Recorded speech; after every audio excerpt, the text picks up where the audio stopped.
News Andhra.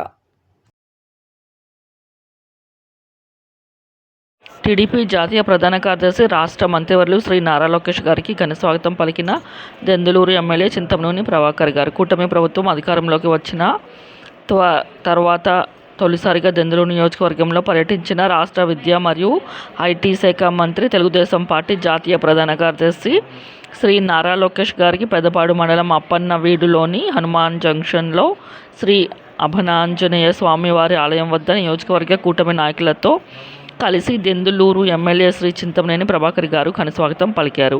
అనంతరం ఆలయంలో జరిగిన ప్రత్యేక పూజలో శ్రీ నారా లోకేష్ గారు, మంత్రి శ్రీ కొల్లు రవీంద్ర గారు, గన్నవరం ఎమ్మెల్యే యార్లగడ్డ వెంకట్రావు గారితో కలిసి దెందులూరు ఎమ్మెల్యే శ్రీ చింతమనేని ప్రభాకర్ గారు ప్రత్యేక పూజల్లో పాల్గొన్నారు. ఈ కార్యక్రమంలో ఏలూరు జిల్లా కలెక్టర్ శ్రీమతి వెట్రిసెల్వి గారు, జిల్లా ఎస్పీ శ్రీ కొమ్మి ప్రతాప్ శివకిషోర్ గారు సహా పలువురు కూటమి నాయకులు, ప్రభుత్వ శాఖల అధికారులు, కార్యకర్తలు భారీ సంఖ్యలో పాల్గొన్నారు.